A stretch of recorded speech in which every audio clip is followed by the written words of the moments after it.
मुख्यमंत्री अरविंद केजरीवाल ने राजधानी दिल्ली के बजट को लेकर सीधे प्रधानमंत्री नरेंद्र मोदी को लिखी है चिट्ठी।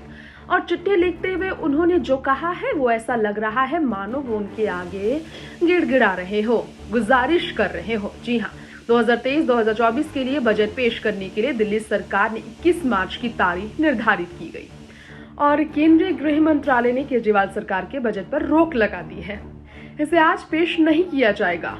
ऐसे में केजरीवाल ने केंद्र और आप सरकार में बजट पर जारी तकरार के बीच प्रधानमंत्री को पत्र लिखकर उनसे दिल्ली का बजट नहीं रोकने का अनुरोध किया है।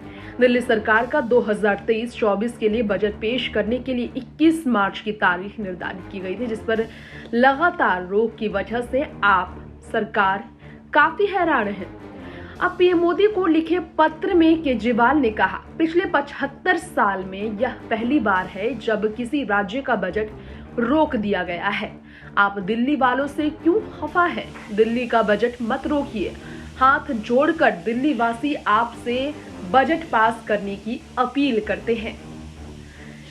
केंद्र गुंडागर्दी का सहारा ले रहा है। केजरीवाल ने पिछले दिनों कार्यक्रम में आरोप लगाया था भाजपा सरकार पर और कहा था कि यह देश के इतिहास में पहली बार है कि किसी सरकार का बजट रोक दिया गया। केंद्र की आलोचना किए जाने के बाद गृह मंत्रालय के सूत्रों ने कहा केजरीवाल द्वारा कि मंत्रालय ने आप सरकार से स्पष्टीकरण मांगा है। उसके बजट प्रस्ताव में विज्ञापन के लिए अधिक आवंटन है और बुनियादी ढांचे तथा अन्य विकास पहलों के लिए अपेक्षाकृत कम राशि आवंटित की गई है। आप सरकार ने अब तक हमारे सवालों का जवाब नहीं दिया, सूत्र ने कहा। मंत्रालय की ओर से आप सरकार के सूत्रों ने आरोपों को झूठ बताया है। दावा है कि कुल बजट 78,800 करोड़ रुपए का है, जिसमें से 22,000 करोड़ रुपए बुनियादी ढांचे पर खर्च किए गए हैं। सिर्फ 550 करोड़ रुपए विज्ञापनों के लिए निर्धारित किए गए हैं। इसी मामले में मोदी जी से केजरीवाल की गुजारिश इशारे कर रही है कि लगातार बीजेपी और आप में तनातनी दिल्ली वासियों को नुकसान पहुंचा सकती है। दिल्ली के बजट को लेकर अरविंद केजरीवाल और उनके वित्त मंत्री कैलाश गहलोत दोनों झूठ बोल रहे हैं। कड़वा सच ये है कि पिछले 3 महीने से केजरीवाल ने, मनीष सिसोदिया ने कोई काम ही नहीं किया, केवल राजनीति की।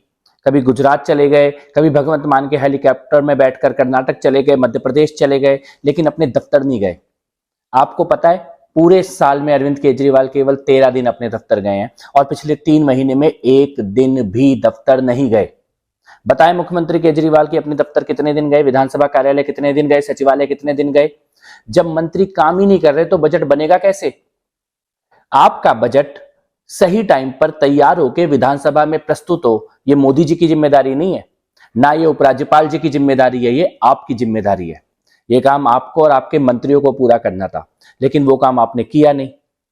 और करते भी कैसे? क्योंकि आपके पास टाइम ही नहीं है घोटालों से बाहर निकलने का, भ्रष्टाचार से बाहर निकलने का। दिल्ली के लिए जब काम की बात आती है तो आप रोने लगते हैं, मोदी जी ने काम नहीं करने दिया, एलजी ने काम नहीं करने दिया। लेकिन अभी जब आपके मंत्रियों की तनख्वाह बढ़नी थी, जब आपकी खुद की तनख्वाह और भत्ते बढ़ने थे, तब आपके सारे काम क्लियर हो गए, आपकी फाइल भी क्लियर हो गई, तब किसी ने नहीं रोका। इस प्रकार का सफेद झूठ ये बोलना बंद कर दीजिए। दिल्ली की जनता को अब दिख रहा है कि आप कैसे सफेद झूठ बोलते हैं और बजट में किए हुए पिछले वादे वो भी अभी तक पूरे नहीं हुए हैं और इस बार आप नया झूठ का पुलिंदा तैयार करने, उसकी घोषणा करने की तैयारी कर रहे हैं। बजट में एलजी को या मोदी जी को जिम्मेदार ठहराने से पहले केजरीवाल खुद बताएं कि वो कितने दिन अपने दफ्तर गए, बजट के ऊपर कितने दिन काम किया, कितनी मीटिंग उन्होंने ली, मनीष सिसोदिया ने कितनी मीटिंग ली, बाद में कैलाश गहलोत ने कितनी मीटिंग ली।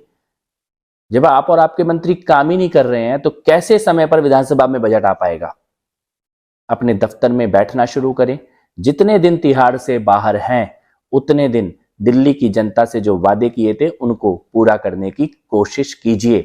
इस प्रकार की बहानेबाजी और झूठ ये बहुत हो चुका। दिल्ली की राजनीति में इस प्रकार के झूठ का